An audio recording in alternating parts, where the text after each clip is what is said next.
Hello friends, I am Mr. Ravindra Bhalerao and I welcome you to my channel, that is English for Learners. Dear students, in today's video we shall discuss one more important 6th standards lesson, and that one is 1.5, One Thing That I Wonder. It is a poem and the meaning of this title is there is something that poet is very curious to know. अर्थात इथे अशी काहीतरी गोष्ट आहे निसर्गामध्ये की कवी त्याच्याबद्दल खूप सरप्राईज आहे, खूप आश्चर्य व्यक्त करतो आणि ते काय आहे ते त्याला जाणून घ्यायचे. हे सर्व गोष्टी या कवितेमधून कवीने सांगण्याचा प्रयत्न केला आहे. थोडक्यामध्ये या कवितेमध्ये काय सांगितलेलं आहे की निसर्गामध्ये अशा काही सरप्रायझिंग किंवा मिस्टिरियस गोष्टी असतात, एक रहस्यमय गोष्टी असतात. For example rainbow in the sky, आकाशामध्ये जो रेनबो तयार होतो, हाऊ इट ॲपियर्स, तो कशा प्रकारे घडतो. अँड मोस्टली चिल्ड्रन जे असतात, मुलं जे असतात, they are very curious to know about it. लहान मुलांना ते खूप जाणून घेण्याची इच्छा असते. आणि हेच कवीने या कवितेच्या माध्यमातून सांगण्याचा प्रयत्न केला की अशा कोणकोणत्या गोष्टी आहेत की wonders or surprising mysterious that children's are very curious to know, आणि ते एक्सप्लेन करण्याचा प्रयत्न केला. It is very interesting poem. I hope तुम्हाला ही कविता खूप आवडणार आहे आणि 6th स्टँडर्डच्या दृष्टीने विद्यार्थ्यांना खूप शिकायला मजेशीर आहे.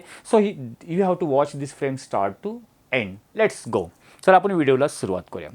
तर first of all there is something warming up activities there. Do you know, तुम्हाला माहिती आहे की वॉर्मिंग ॲक्टिव्हिटीज मी तुम्हाला क्वेश्चन आन्सरमध्ये एक्सप्लेन करतोच आहे, पण जस्ट आपण बघूया इथे पण. Observe the following pictures carefully and write their names. Some pictures are given, त्यांची नावं तुम्हाला सांगायची आहेत. फॉर एक्झाम्पल हे काय आहे, तर you can easily tell the rainbow वगैरे, हनी बी. तर पुढे आपण त्याचा आन्सर पण बघूया. Rainbow, it is rainbow. It is the bird is the swallow and this one is the bee or honey bee we can say. And the spider web, कोळ्याचं जाळं वगैरे आपण त्याला म्हणू शकतो. Okay. And one more activity is there, warming up activity. 7 wonders of the world, जगामधले जे 7 आश्चर्यकारक ज्या गोष्टी आहेत त्याची तुम्हाला नावं लिहायची. ते तुम्ही इथे बघू शकताय. हे कवितेचे एवढा संबंध आहे, पण एक वंडरफुल किंवा आश्चर्यकारक गोष्टी ज्या आहेत, the great wall of China, Petra, the Colosseum in Italy, Christ the Redeemer ब्राझीलमध्ये आहे, द माचू पिचू पेरूमध्ये आहे, चेचन इट्झा मेक्सिकोमध्ये आहे, and the Taj Mahal is wonder of the 7 wonders of world, ते इंडियामध्ये आहे. So these are the 7 wonders of the world. ठीक आहे. Now let's move toward the poem. आता कवितेकडे आपण बोलूया. या कवितेमध्ये कवीने काय सांगण्याचा प्रयत्न केला. What does the poet wanted to tell through this poem. या कवितेच्या माध्यमातून तो काय सांगू शकतो. The poet is the Charles Ghigna. Charles Ghigna is the name of the poet. त्याने काय सांगण्याचा प्रयत्न केला आहे. द चाइल्ड जे आहे किंवा किड्स जे आहे, ही इज अ क्युरियस, तो खूप उत्सुक आहे. For example the child's a curiosity त्यांनी ते मांडण्याचा प्रयत्न केला की फॉर एक्झाम्पल काय सांगितलं आहे, वाय द पोएट इथे व्यक्त करतोय, why the poet wonders why the world is round. या कवितेतून सांगण्याचा प्रयत्न की कवी असं आश्चर्य व्यक्त करू, ही वर्ल्ड जी आहे, जग जे आहे ते राऊंडच का आहे. Why it is not a square और ए ट्रायंगलमध्ये का नाही आहे, राऊंडमध्येच का आहे. याचा आन्सर काय. किंवा one more thing, he ask also trees grow upward instead of upside down. हे झाडं वरती सरळ आकाशाच्या दिशेनेच का ग्रो करतात, वाढतात, ते खालच्या दिशेने का जात नाहीत. So this type of some mysteries or surprising things the poet has mention in the poem. अशा प्रकारच्या आश्चर्यकारक गोष्टी या कवितेमध्ये वेगवेगळ्या प्रकारच्या आहेत ते व्यक्त करण्यात. आपण ते लाईन वाईज बघणारच आहोत. ते आपण लेट्स गो, ते आपण डिटेलमध्ये बघूया. Okay. Let's the first stanza. One thing that I wonder, I means poet. कवी बोलतो देर is something that I surprise a lot. अशी काही गोष्ट आहे की मला खूप आश्चर्य वाटतं. वंडर म्हणजे काय, आश्चर्य वाटणं. काय, कोणती. Is why the world is round. कशाचं आश्चर्य कवितेला वाटलं. कवी बोलतो वाय द वर्ल्ड, हे जे जग जे आहे, why its shape is a round. त्याचा शेप किंवा आकार जो राऊंडमध्ये की गोलाकारच काय आहे. Why it is not a square form, स्क्वेअरमध्ये का नाही किंवा ट्रायंगलमध्ये का नाही आहे. So the poet is surprising, wonder means surprise about the why the world's shape is round. जगाचा आकार गोलाकार का आहे. आणखीन तो काय बोलतो, and why the trees grow toward the sky. की जी झाडं असतात ते ग्रो करतात, त्याची वाढ होते आकाशाच्या दिशेने, वरतीच का वाढ होते. Why the tree grows upward toward the sky. किंवा डाऊनवर्ड्स का जात नाही आहेत. So this type of questions arise in the mind of the child or the children. विद्यार्थ्यांच्या मनामध्ये, लहान मुलांच्या मनामध्ये अशा प्रकारचे जे प्रश्न उद्भवतात ते कवीने ते मांडण्याचा प्रयत्न केलेला आहे. Y the trees grow upward the sky instead of upside down. Instead म्हणजे च्या ऐवजी, त्याची ग्रो, त्याची वेळ अपसाइड डाऊन, वरून खाली जाण्याच्या ऐवजी why it grow the upside toward the sky, आकाशाच्या दिशेने का जाते. So this type of here the poet describe the two things, दोन गोष्टीचे ते वर्णन केलेलं आहे.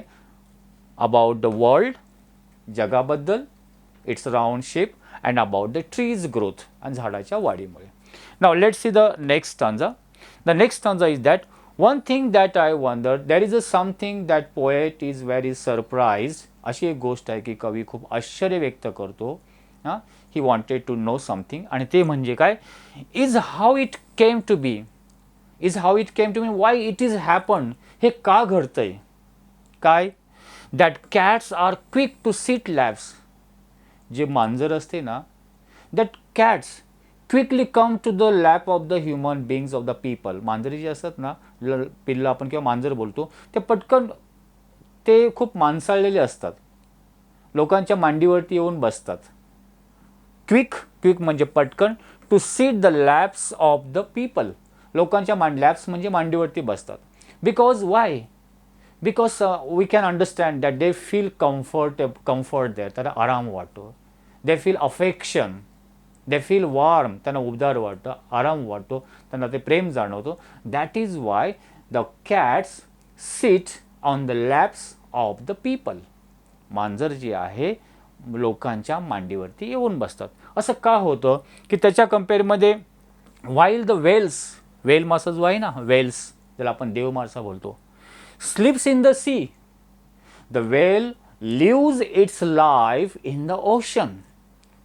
तो देवमासा संपूर्ण जीवन समुद्रामध्ये घालवतो, and it also sleeps in the sea, आणि तिथे झोपतो देखील. म्हणजे एका साईडला तो समुद्रामध्ये मधील तो मासा समुद्रामध्ये जीवन जगतो, आणि दुसरीकडे ते मांजर लोकांच्या मांडीवरती येऊन आराम करते. So these are the two opposite things are there, and why it happens, असं का होते. एक समुद्रामध्ये, एक पृथ्वी तलावरती, ते माणसाच्या जवळ. वाय इट इज, सगळं सेम का नाही आहे. So this type of question arised in the mind of the poet. हा एक प्रश्न कवीच्या मनामध्ये निर्माण झालेला आहे. Some difficult words are given here, तुम्ही ते बघू शकता, जे की वंडर म्हणजे आश्चर्य, केम टू बी म्हणजे अस्तित्वात आले, निर्माण झाले, क्विक म्हणजे पटकन, लॅप मांडी, वेल वगैरे हे तुम्ही ते बघू शकता. Now let's go for the next stanza. One thing that I wonder, poet say there is something that is very surprising to me. अशी एक गोष्ट आहे की मला खूप सरप्राईज करते, मला खूप वंडर, आश्चर्य क्रिएट करते किंवा क्युरियसिटी निर्माण होती. ते म्हणजे काय, is why the sky is blue, means why the colour of the sky at the day time it's blue. दिवसा जेव्हा आकाशाचा रंग निळ्या रंगच का असतो, ब्लॅक का नाही आहे, व्हाईट का नाही आहे, येलो का नाही आहे. Why its colour is a blue at the day time. And why the spiders all have 8 legs. You know that insect spider, त्याचे जे पाय आहेत, that spider have the 8 legs, त्याला 8 पायच का आहेत.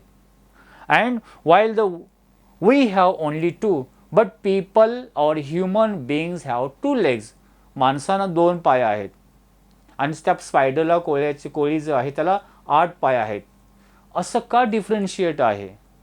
So here the child or the poet has described the two thing, that the spider, why the spider have 8 legs, and why the human or the people have 2 legs.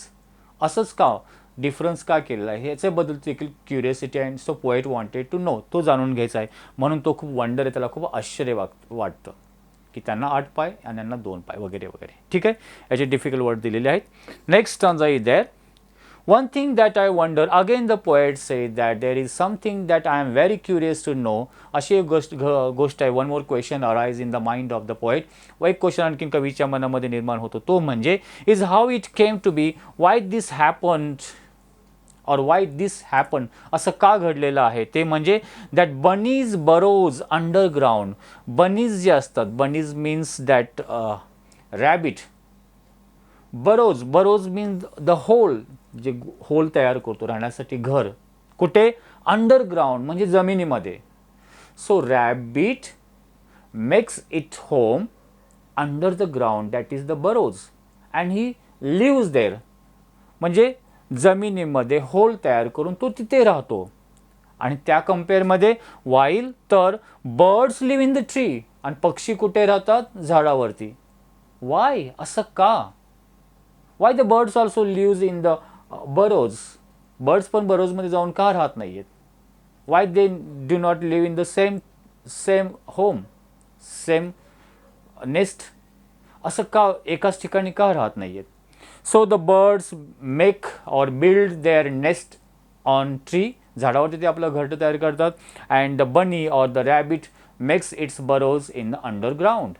So this two different things described by the poet, and he is very curious to know why there is a differentiate. असं वेगवेगळे पण का दोघांमध्ये आहे, असा प्रश्न कवीच्या मनामध्ये निर्माण झाला, म्हणजे एका लहान मुलाच्या मनामध्ये निर्माण झाला, हे दाखवण्याचे ते प्रयत्न केलेला आहे. Last stanza is there.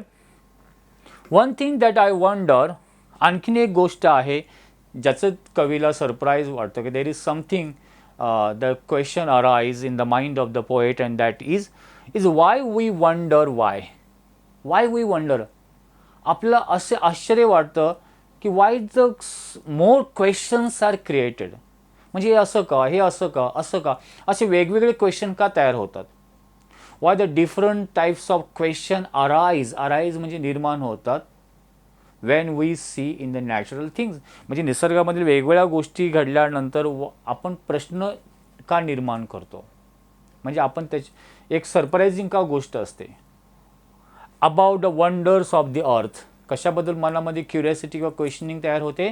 About the wonders of the earth. ह्या जमिनीवरती जे आश्चर्यकारक गोष्टी आहेत, for example on the world किंवा इन द वर्ल्ड म्हणू शकतो, किंवा इन द ओशन म्हणू शकतो. महासागरामध्ये जे डिफरंट टाईप्स ऑफ जे लिव्हिंग बिईंग्स आहेत, तिथे राहणारे जे फिश आहेत, किंवा तिथे जे सजीव आहेत, किंवा अर्थवरती असलेले प्लांट्स आहेत, बर्ड्स आहेत, इन्सेक्ट्स आहेत, ह्युमन बिईंग्स आहेत. So these are very surprising things.